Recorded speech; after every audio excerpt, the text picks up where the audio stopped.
Few songs have had as big of a cultural moment surrounding their lore as much as Hey There Delilah.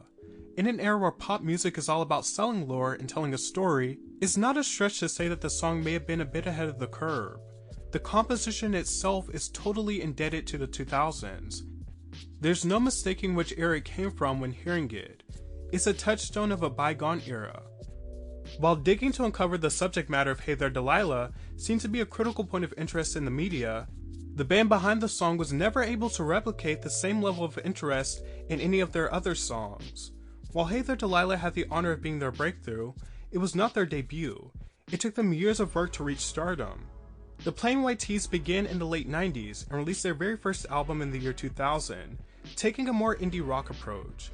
By the time their second album Stop came around in 2002, they were signed to Fearless Records. And finally in 2005, their breakthrough album All That We Needed was released, which is primarily a power pop and punk rock record.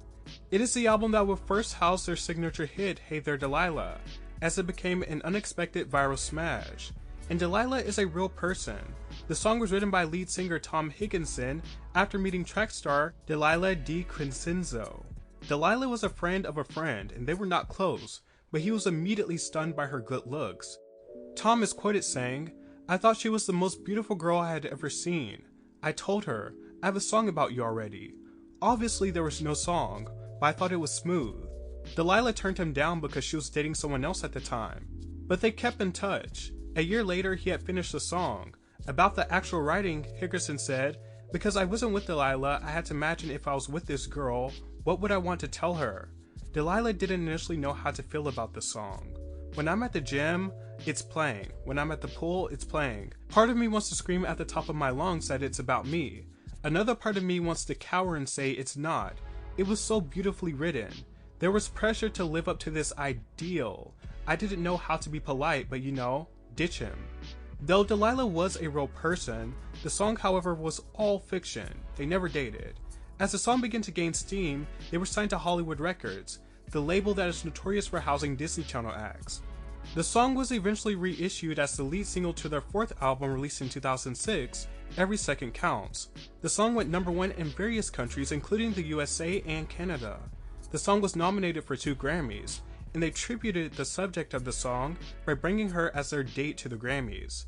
And Delilah is indeed a beautiful woman, and I like that they had enough camaraderie to let her experience the moment as much as them.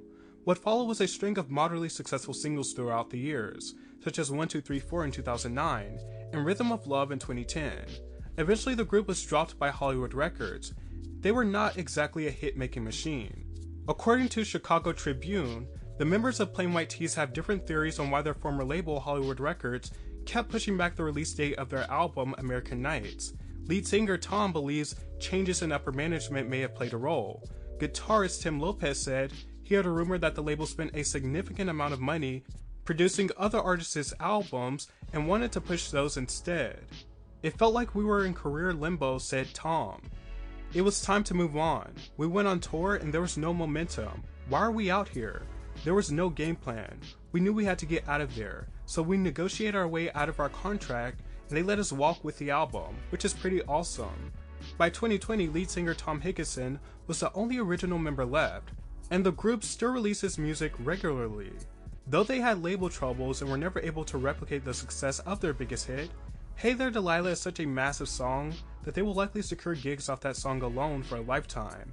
It's nerdy, endearing, nostalgic, and well performed.